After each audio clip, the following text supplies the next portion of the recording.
Hello, friends. Welcome you all. Today's story is on Where There's a Will, There's a Way, and you will find it as an inspiring story. Before narrating Where There's a Will, There's a Way, one message for all my viewers. Scrolling in itself is not a mental illness, but the term doomscrolling, or in more common doom surfing, refers to the compulsive habit of consuming excessive negative news and content online. This behavior can take a serious toll on mental health, fueling anxiety, stress, and emotional distress. While casual scrolling is a common part of digital life, doom scrolling is particularly harmful because it is closely linked to adverse psychological effects, making it a growing concern for mental well-being.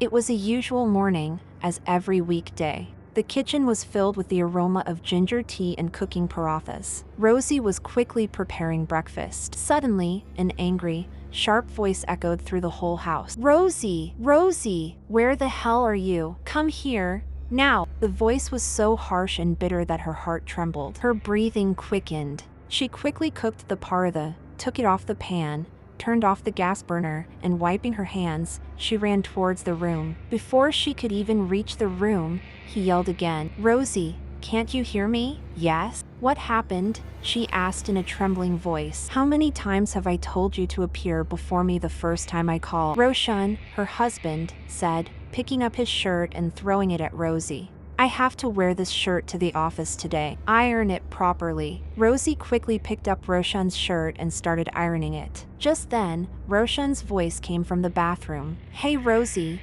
why didn't you leave a towel? Bring a towel. Quick, I'm getting late." Rosie left the ironing and rushed to get a towel. Reaching the bathroom door, she handed the towel inside. "Here you go. Do I have to remind you of this every single time?" Roshan snapped, snatching the towel from her. As Rosie turned to go back to ironing, she stumbled and hit her foot on the corner of the bed. Her face turned pale with pain. She cried out softly, rubbing her foot, and then immediately turned her attention back to the shirt.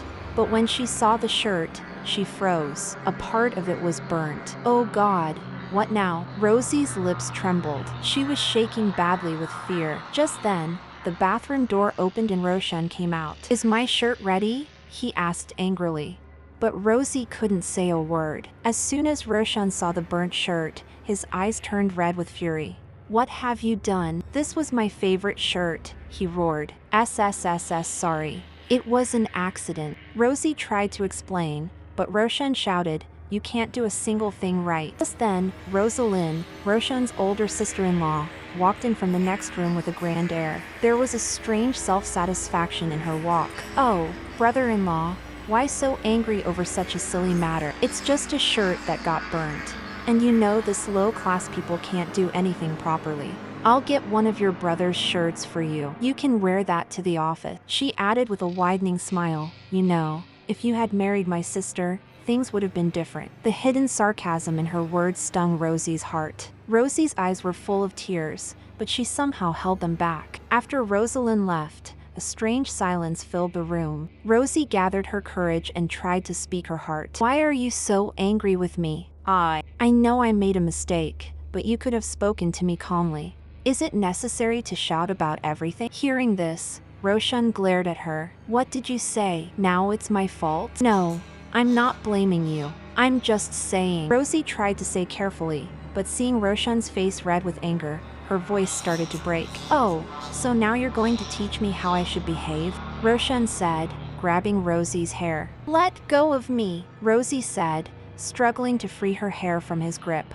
"I'm a human being too. I can't tolerate this kind of behavior anymore." Her voice was choked with tears. Roshan's anger hit the roof. "Oh yeah, what are you going to do? Tell me," he said, and then he slapped Rosie hard across the face, one after another. The sound of the slaps echoed in the room. Rosie's head was spinning. She was in shock. Tears filled her eyes, but she remained silent. Their 5-year-old son, Bubu, was standing by the door, watching everything. On one side, his mother stood terrified, and on the other, his father's fiery eyes made him feel like he was going to kill her. His innocent eyes filled with fear and pain at his father's actions. He ran to his mother and hugged her tightly. "Papa, don't hit Mommy," Bubu cried out, his voice trembling with fear and panic. Hearing Bubu, Roshan, seething with anger, yelled, "So you've started speaking up for your mother now, have you? Let me teach you a lesson today too. As he raised his hand to hit his son, Rosie stepped in front of him. Don't you even think about touching my child. Rosie almost screamed, holding Bubu close to her chest. Her eyes showed both anger and helplessness. Roshan, boiling with rage, started spewing horrible curses at Rosie. A little later, he put on another shirt, grabbed his bag in anger, and stormed out the door. The sound of the door slamming shut was followed by a strange silence in the house. Rosie fell to her knees, hugging Bubu, and started crying uncontrollably. Mommy, why is Papa so angry? Bubu asked in a tearful voice. But Rosie had no answer for his question. They both sat there for a long time, holding each other. Rosie tried to comfort Bubu, but a storm was raging inside her too. Memories of the past started flooding Rosie's mind. She was a simple and cultured girl. Her mother passed away when she was only 10 years old. After that, her aunt and uncle raised her. Her aunt wasn't particularly fond of her, but her uncle took great care of her. After finishing her studies, Rosie became a lecturer at a college. Her uncle wanted to find a good match for her and get her married soon. Meanwhile, Roshan was the younger son of Mr. Prakash. Mr. Prakash's health wasn't very good, so he wanted to see his younger son married while he was still around. Mr. Prakash and Rosie's uncle, Sudhir, knew each other well. One day, when Mr. Prakash visited Sudhir's house, he saw Rosie. Rosie was not only well-educated but also skilled in household chores. Mr. Prakash was so impressed by her grace and behavior that he asked for her hand in marriage for his son, Roshan, right then and there. Sudhir also agreed. But things weren't that simple. Roshan's sister-in-law, Rosalind, a cunning and manipulative woman, was not happy with this match. She wanted Roshan to marry her younger sister, Neetha. Rosalind thought her sister would help her maintain her dominance in the house. Rosalind told Mr. Prakash, father-in-law, Rosie might be a nice girl, but there's no comparison with my sister. Besides, Roshan is well-educated and earns well. A deserving boy like Roshan should have a wife who is 1 in a million. But Mr. Prakash ignored Rosalind's words and convinced Roshan to agree to the marriage. Roshan and Rosie got married with great celebration. In the beginning, everything was fine. After the wedding, Rosie quit her job because Roshan wanted his wife to stay at home and manage the household. Rosie tried her best to keep everyone in the family happy. She respected Rosalind and always treated her like an older sister.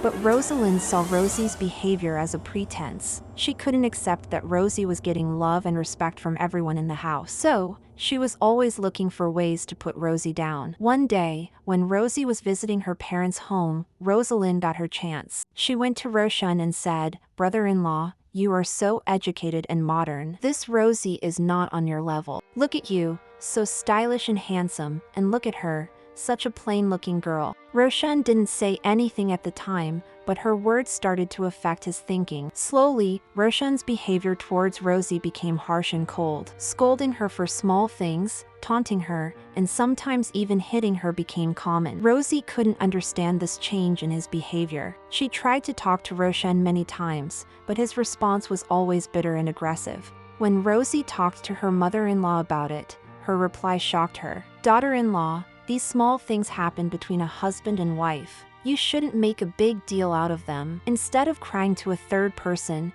you should solve these matters within your room." With that, her mother-in-law washed her hands of the matter. But her father-in-law, Mr. Prakash, could understand her situation. He often tried to talk to his son Roshan in private, but Roshan would just let it go in one ear and out the other. One day, Mr. Prakash, who was a heart patient, had a sharp pain in his chest. Before the family could get him to the hospital, he passed away. After that, it was as if Roshan had a free pass to do whatever he wanted. About a year and a half after the marriage, Rosie gave birth to a son. She thought that now Roshan's behavior might change, but that was probably just her wishful thinking. Now, Roshan would come home drunk every night. The moment he opened the door, the stench of alcohol would fill the entire house. Rosie would be busy with housework all day and stay up at night with her son, Bubu.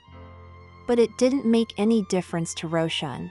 "You stay out so late at night and come home drunk. At least have some consideration," Rosie said one day, gathering her courage. "What? What should I have consideration for? Hey, I work, I run this house. And you, what do? You cook and take care of the child. You should be grateful to me." You're living in my house, on my money, and you're going to teach me what I should do?" Roshan shouted, smashing a glass on the floor and pushing Rosie down. Distraught by her husband's behavior, Rosie stayed awake all night. The next morning, while Roshan was sleeping, Rosie was making breakfast in the kitchen when her sister-in-law, Rosalind, came in. "Hey Rosie, did something happen again last night? I could hear the shouting all the way in my room," Rosalind said with a sarcastic smile. Rosie said nothing and kept working with her head down. "I told you from the beginning that you're not fit for this house. You can't handle your husband or the house," she continued. "Sister-in-law, please, I'm already very upset," Rosie said softly. "Upset? Roshan is the one who's upset because of you. You've ruined his life," Rosalind said, picking up her breakfast and walking away. Rosie's patience was breaking. But who could she share her pain with? After some thought, she packed a bag with her and her son's clothes and quietly went to her parents' home. When Rosie reached her parents' home, she thought she might find some support, that her pain would be understood. But as soon as she told her aunt and uncle what she was going through, their reaction shook her to the core. For a little while, her aunt and uncle talked in a separate room. Then, her uncle came out and, taking a deep breath, said, "Look, daughter, these small things happen in every house. Sometimes voices get raised in anger, but that doesn't mean you should escalate the issue. You should understand that it's your responsibility to endure all this and fulfill your duties." Rosie was stunned. Before she could say anything, her aunt stepped forward and said, "Look, Rosie, a girl's real home is her in-laws' place. If you come and sit here after fighting, what will people in society say about our reputation? We have to get our own daughter married too. You have to find a way to make your marriage work." Her aunt's tone was cold. Rosie lost her composure. In a trembling voice, she said, "Uncle, but I don't want to go back to that hell." Her uncle said angrily, "That's enough. No more arguments. We are saying this for your own good. Go back to your home tomorrow morning and fulfill your responsibility. If you handle things with a cool head, everything will be fine." That night, Rosie stared at the ceiling for a long time. There were tears in her eyes, but now, along with the pain, there was also anger. The next morning, Rosie quietly picked up her bag and returned to her in-laws' house. As soon as she opened the door, she heard Rosalind's piercing voice. "Oh, Her Majesty has returned. Your aunt and uncle couldn't even keep you for 2 days." Rosie said nothing. She knew there was no point in responding to Rosalind. The days that followed were even harder for Rosie. Now Roshan and Rosalind both understood that Rosie had no support from her parents' side. Roshan's attitude became even harsher. He would not only come home drunk every night but would also deliberately insult Rosie in front of the family to humiliate her further. But one day, Bubu fell ill. Rosie stayed up all night with her son, who was burning with fever. She tried to wake Roshan several times, but he said irritably, "Let me sleep. Anyway, this is all your job, not mine." The next morning, when Rosie mentioned taking their son to the doctor, Roshan gave a blunt reply, "If you want to go to the doctor, you do by your own. I don't have time." Rosie was broken inside. She went to the doctor and got Bubu treated. She had accepted this life as her destiny, and time was passing this way. But today, when Roshan turned monstrous over the burnt shirt and beat Rosie, their son Bubu was terrified. Clinging to his mother, he was just trembling with fear. Seeing Bubu's condition, Rosie started thinking about how to free herself and her child from this hellish life. After a while, she picked up her phone and started reading the conversation in her college friends group. Every year, her college friends organized a get-together. Today, they were talking about the same thing. She always thought about going to that get-together, but every time, she would refuse out of fear of Roshan. This time, she didn't try to stop herself. 2 days passed. Today was the day of the get-together. After Roshan left, Rosie got ready and left the house with Bubu. When she got there and met her friends, a smile appeared on her face after years. Her best friend, Preeti, saw her and said, "Rosie, is that you? What happened to you? You used to be called the beauty queen of the college. Now the glow is gone from your face." At first, Rosie tried to brush it off, but during their conversation, Preeti noticed the marks on her neck and arms. "What are these marks, Rosie?"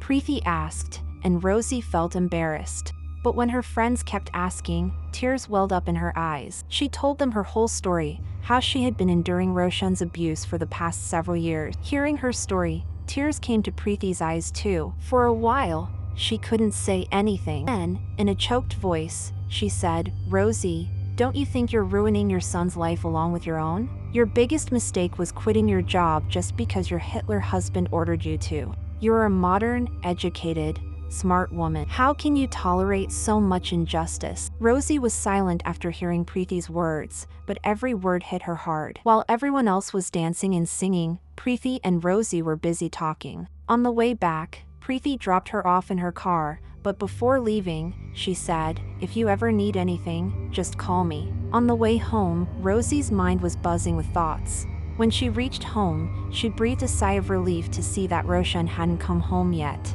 If he had found out, she would have been in big trouble. The next morning, after sending Bubu to school, Rosie was busy making breakfast for Roshan. Just as Roshan came out of the room and was about to have breakfast, Rosalind entered. "Brother-in-law, keep your wife in check. Her Majesty was gone the whole day. I have no idea where she went. Who knows where she was gallivanting. I had to do all the housework. This much freedom is not good. But brother-in-law, don't get angry with her. I was just telling you what's happening behind your back." Hearing this, Roshan's eyes were blazing. He walked quickly to Rosie. Rosie was cooking at that moment, so her back was towards him. Roshan grabbed her hair from behind and dragged her out of the kitchen. "You went out of the house without telling me? How dare you? Who do you meet behind my back?"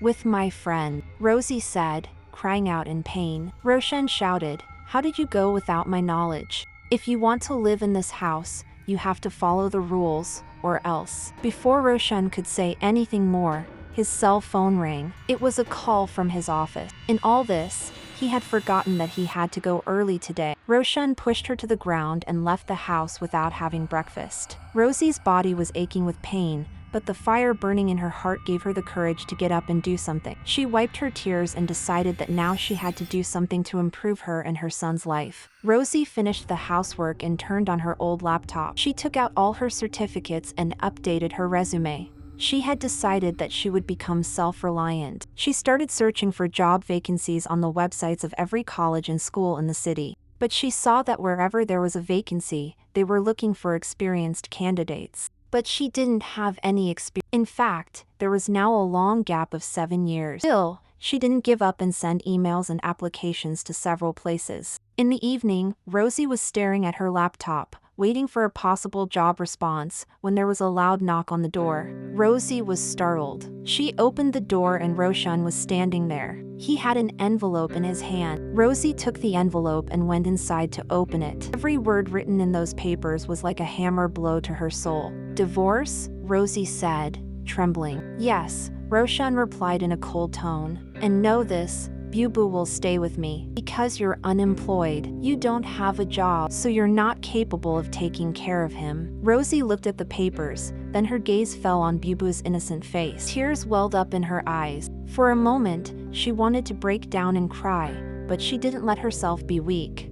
If she gave up today, Bubu's future would be ruined. "No, I have to do something." She composed herself and spent the whole night thinking about what she should do. The next morning, she called Preethi. "Preethi, I can't live in this house anymore." Rosie's voice was trembling. "What happened, Rosie?" Preethi's voice was full of concern. "Roshan is thinking about divorcing me, and he wants to take Bubu away from me. I can't live without my child. I need your help. If you can, please find a small rented house for me." Preethi immediately replied, "Don't worry. And why do you need to find a rented house? You can stay with me at our place." "No, Preethi. My in-laws are already quick to point fingers at me. If I come to your house, they will use it against me in court to slander my character. Don't worry, Rosie. I'll find a rented house for you. And don't you worry about a thing. This is the time for you to prove yourself, and I'm with you." That same day, Preethi found a small house near her place. Rosie packed her and her son's clothes,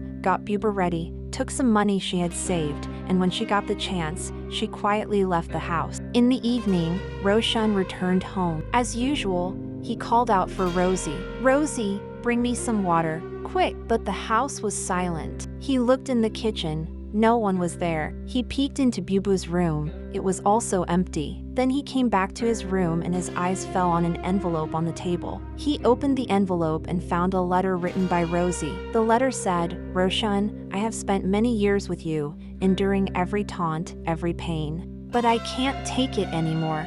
You always thought I was weak. But now, I will start a new life with my son. Do whatever you want, but I will not live with you anymore." After reading the letter, Roshan's whole body was trembling with anger. He slumped onto the sofa, frustrated.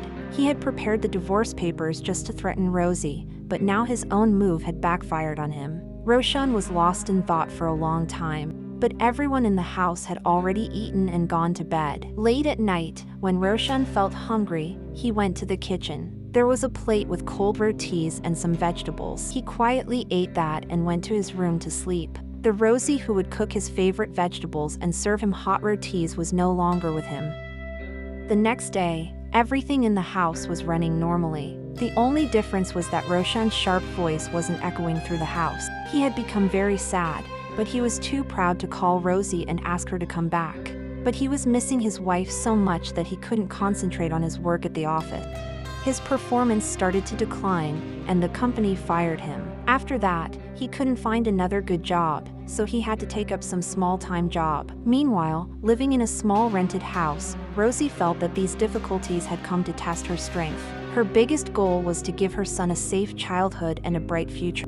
But the financial crunch was increasing every day. Rosie again applied for jobs in several schools and colleges, but she was met with disappointment everywhere. So, Preeti encouraged her, "Rosie, if you're not getting a job, it's okay. Just remember that your talent is with you." "What do you mean?" "I mean, if the doors outside are closed, why don't you open the door to your own destiny? You have the ability to do anything." In today's world of social media, if a person has a skill, they can make a name for themselves on any platform. Your teaching method has always been excellent. Why don't you make videos based on the children's syllabus and post them on social media? Please think about my suggestion. After Preeti left, Rosie said to herself, "That's a good suggestion. I don't have complete knowledge about it, but where there's a will, there's a way." Rosie picked up her smartphone and spent hours learning the techniques of video making. The 12th grade exams were approaching, so she first found topics to teach the 12th grade student. The next day, Rosie, with Preeti's help,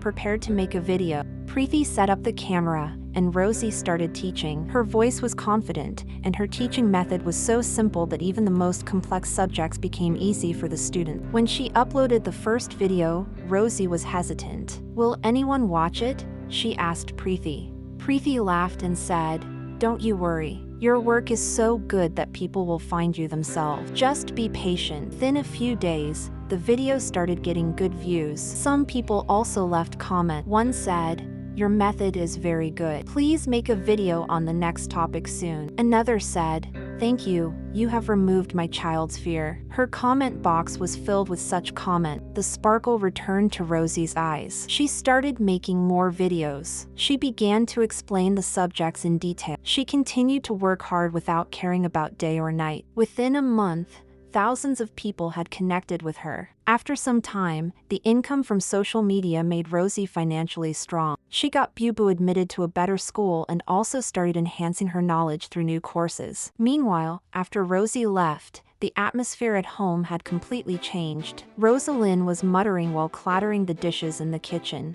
Roshan came and said, "Sister-in-law, isn't breakfast ready yet?" Rosalind turned around angrily and said, "Breakfast? Yeah. Why not? I've become everyone's maid here. I'm a human too. This is too much. How much work can I do?" When Rosie was here, everything was fine. Just then, her mother-in-law called out from her room, "Rosalind, you haven't given me my medicine and tea yet." Rosalind said irritably, "I can't do it. Tell your son, I'm not a maid." Her mother angrily called out to Roshan, "Roshan, what are you looking at? Why don't you do something? Call Rosie back before this house is completely ruined." Roshan retorted, "I'm not going to call her. She left on her own, so she'll come back on her own. And don't worry, Mom, she'll come to her senses in a few days. I know her very well." Just then, the doorbell rang. Rosalind went and opened the door, and a little later, her loud voice was heard. "Roshan, Come out. Look what has come for you. Roshan came out with quick steps, his face clearly showing his irritation. Then Rosalind handed him a paper and said, "These are divorce papers. Your wife has sent them signed. Now suffer the consequences of your actions," Rosalind said in a sharp tone. As soon as Roshan saw the paper, it was as if the ground had slipped from under his feet. He couldn't believe that Rosie had taken such a big step. The matter went to court. In the first hearing itself, Rosie explained how she had to endure mental and physical torture. Roshan's lawyer attacked Rosie with words, "Ma'am, you didn't complain for 7 years after your marriage. Why are you suddenly having problems now?" Rosie replied confidently, "I endured everything to save my marriage. But now, my tolerance has ended. So, I was forced to take this step. And my husband and in-laws forced me to take this step." Roshan's lawyer accused Rosie of being promiscuous and a careless mother. How can a mother who left her own home, whose character is not good, be given custody of a child? But Rosie presented her case strongly. She presented witnesses and medical reports that proved the domestic violence she had faced. The biggest turning point came when Bubu was called to court. He came in holding his mother's hand. The judge asked him lovingly, "Son, who do you want to live with?" Bubu said without any fear, "I want to live with my mommy. Papa used to hit mommy a lot. He used to shout at her loudly. Mommy used to cry a lot. My papa is very bad. I don't want to live with him." When Roshan heard Bubu's words, his face was filled with shame. His hopes of winning the case were now close to zero. The verdict was to be announced in the next hearing. By now, Rosie had also bought a small house on installments and had shifted there with her son, Bubu. Just one day before the final hearing of the case, Rosie received a call from Roshan. When she picked up the phone, Roshan said that he wanted to meet her one last time. "But I don't want to meet you," Rosie said in clear words. But when Roshan expressed his desire to meet her one last time, Rosie agreed to meet him. About 15 minutes later, Roshan was standing outside Rosie's house. There was a nameplate outside the house with Rosie's name on it. He rang the bell, and Rosie opened the door and asked him to come in. Roshan was surprised to see the inside. The house was small, but it was completely well organized. The house had all the necessary amenities. "What did you want to talk about?" Rosie asked directly. Roshan tried to soften his tone. "Rosie, I need to talk to you. I just want 5 minutes of your time." "Rosie, I have realized my mistakes. After you left, I realized how important you were in my life. The house has fallen apart without you. Mom is sick, and my sister-in-law fights every day.